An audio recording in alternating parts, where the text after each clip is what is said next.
Good morning dear students.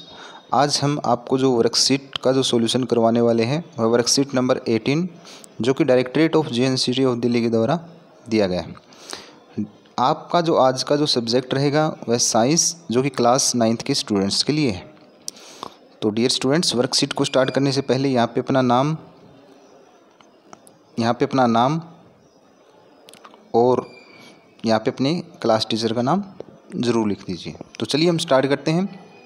हमारा जो आज का जो टॉपिक रहेगा वो दी फंडामेंटल यूनिट ऑफ लाइफ जो कि चैप्टर नंबर 5 से है। तो हम स्टार्ट करते हैं। जिज्ञासा दीदी, when we observe onion peel slide under a microscope we see small rectangular cells are all organism also made up of the cell। क्या होता है, जब हम जो ऑनियन पील होती है उसको हम माइक्रोस्कोप के थ्रू देखते हैं तो हमें उसमें कुछ रेक्टेंगुलर टाइप की कुछ संरचनाएं दिखाई देती है, कुछ टेक्सचर्स दिखाई देती है। तो वो क्या होती है, तो इसका मतलब क्या होता है कि ये जानने के लिए हमें ज़रूर पता करना है कि इसमें क्या सभी लिविंग ऑर्गेनिज्म भी सेल से मिलके बने होते हैं।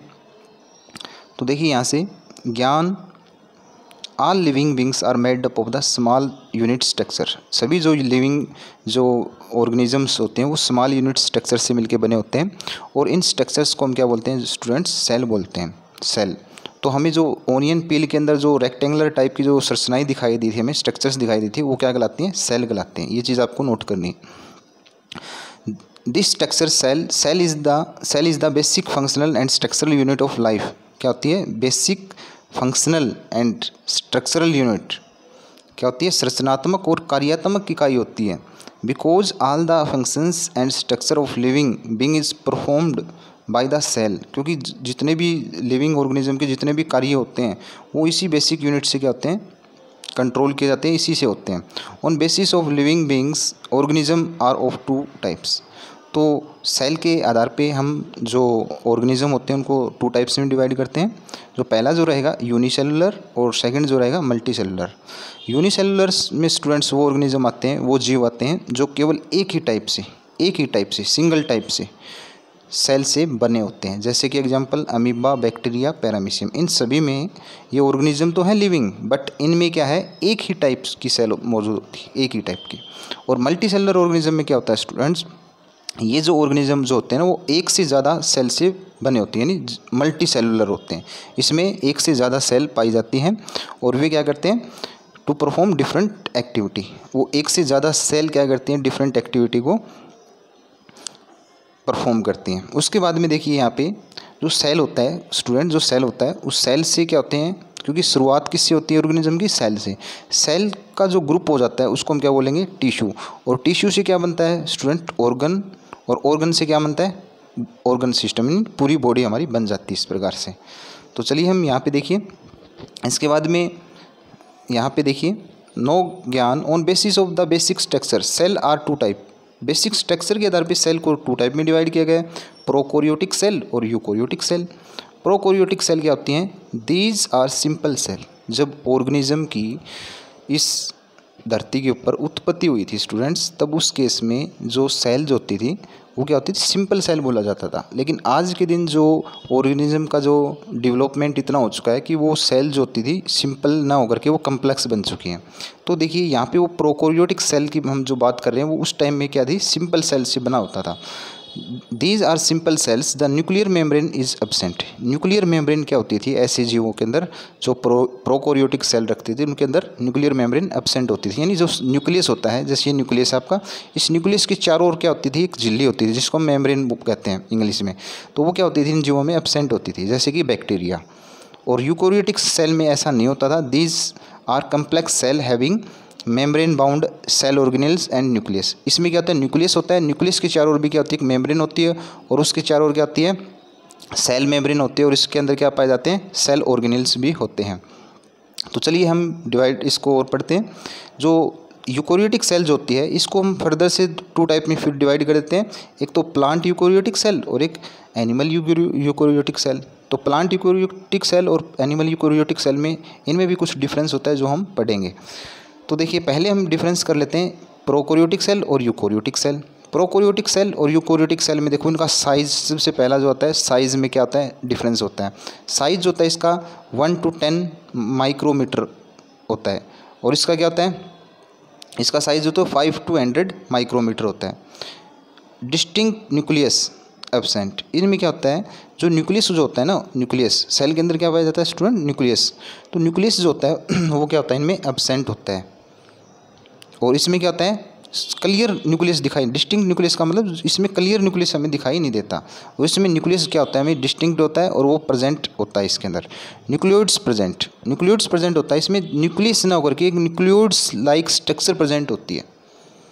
क्या होती है, न्यूक्लियस की तरह एक संरचना प्रेजेंट होती है, उसको हम न्यूक्लियोइड बोलते हैं। तो वो हमें इसमें प्रोकैरियोटिक सेल में देखने को मिलती है। और इसमें क्या होता है, न्यूक्लियस क्या होता है, प्रेजेंट होता है। न्यूक्लियस यानी न्यूक्लियस प्रेजेंट होता है।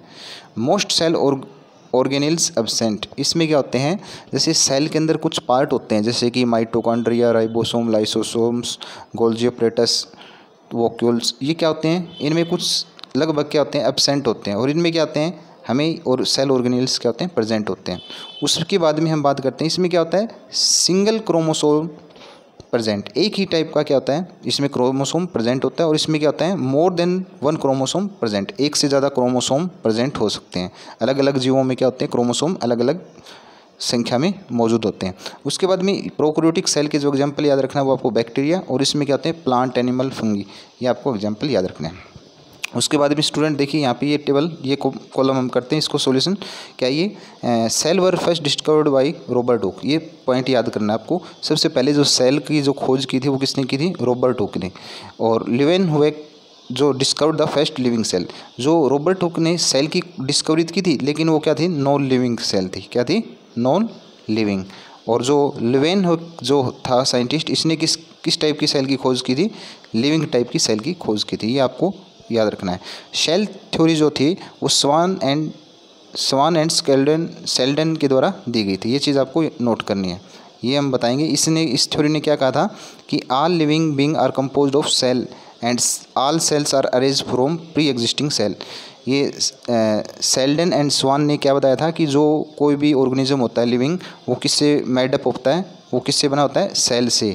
और जो सेल है, जैसे ये सेल, अगर ये सेल डाइड हो जाती है तो इसी सेल से क्या होती है, प्री एग्जिस्टिंग सेल से ही क्या बनती है, नई सेल बनती है। अब ये सेल बनी तो इनसे और नई बन जाएंगी। तो इनका कहने का मतलब ये था कि कोई भी लिविंग ऑर्गेनिज्म है वो सेल से बने होते हैं, और जो नई सेल बनती है वो पहली वाली सेल से ही क्या आते हैं, नई सेल बनती है। तो ये सेल थ्योरी को नाम से जानते हैं हम इसको। उसके बाद में इसके कुछ दिए गए क्वेश्चंस हैं वो आपको करने हैं सॉल्यूशन उनका। तो पहला जो क्वेश्चन है वो डिफाइन सेल की डेफिनेशन लिखनी है। तो यहाँ से आप लिख सकते हैं दिस स्ट्रक्चरल, या cell is the basic fundamental and structure unit of life, यहाँ तक आप लिख सकते हैं सेल की definition. Differentiate between prokaryotic and eukaryotic cell, तो बच्चों आप यहाँ से इसको देख करके आप ये डिफरेंस आप लिख सकते हैं। Who discovered the cell first, सबसे पहले सेल की डिस्कवरी किसने की थी, तो आपको लिखना है किसने की थी, रॉबर्ट हुक ने। लेकिन लिविंग सेल की बात करें तो वो किसने की थी, लीवेनहुइक ने। उसके बाद में what are unicellular and multicellular organism, explain with suitable example. तो देखिए यूनिसेलुलर ऑर्गेनिज्म क्या होते हैं स्टूडेंट, यूनिसेलुलर ऑर्गेनिज्म वो होते हैं जो क्या होते हैं, मेडअप ऑफ सिंगल सेल, जो एक ही टाइप की सेल से बने होते हैं, जैसे कि अमीबा, बैक्टीरिया, पैरामीशियम। और मल्टीसेलुलर ऑर्गेनिज्म क्या होते हैं, जो सेल मल्टी सेल से बने होते हैं, यानी बहुत सारी सेलों से मिलकर बने होते हैं। सेल यानी ग्रुप, सेल अगर ज़्यादा सेल होंगी तो वो क्या कहलाएंगी, ग्रुप में होंगी, और वे क्या करती हैं, डिफरेंट एक्टिविटी को परफॉर्म करती हैं। तो multicellular made up of the more than 1 type of the cell, वो क्या कहलाते हैं, मल्टीसेलुलर ऑर्गेनिज्म। और यूनिसेलुलर 1 टाइप से। मल्टीसेलुलर ऑर्गेनिज्म के एग्जांपल आप देख सकते हैं प्लांट, एनिमल, फंगी। तो इस प्रकार से ये आपकी वर्कशीट हो जाती है स्टूडेंट। एक नीचे जो दिया गया है यहाँ पे देखिए आप, ये दिया गया है कंपाउंड माइक्रोस्कोप। ये कंपाउंड माइक्रोस्कोप हमें क्या काम आता है, ये इस चीज़ को भी जानना ज़रूरी है। कंपाउंड माइक्रोस्कोप जो होता है ना, वो छोटी चीज़ों को क्या करता है, जैसे हमें सेल देखना है किसी पार्ट का, तो सेल हमें क्या होता है, नेक्ड आई से हमें दिखाई नहीं देता, क्या होता है, उसको हम सेल देखने के लिए हमें किसकी ज़रूरत होती है, कंपाउंड माइक्रोस्कोप। कंपाउंड माइक्रोस्कोप की सहायता से हम वो सेल देख सकते हैं, अदरवाइज़ हम नहीं देख पाएंगे। तो ये याद रखना, ये कंपाउंड माइक्रोस्कोप हमें हेल्प करता है सेल को देखने के लिए। तो आशा करता हूँ स्टूडेंट्स आपको ये वीडियो पसंद आई होगी। इसको अपने ज़्यादा से ज़्यादा फ्रेंड्स के साथ में शेयर करना, और चैनल को हमारे अगर आप फर्स्ट टाइम विजिट कर रहे हैं हमारे चैनल पे तो इसको लाइक एंड सब्सक्राइब जरूर कर दीजिए। हम इसी प्रकार से आपके लिए वीडियो बनाते रहेंगे। तब तक के लिए टेक केयर, बाय बाय।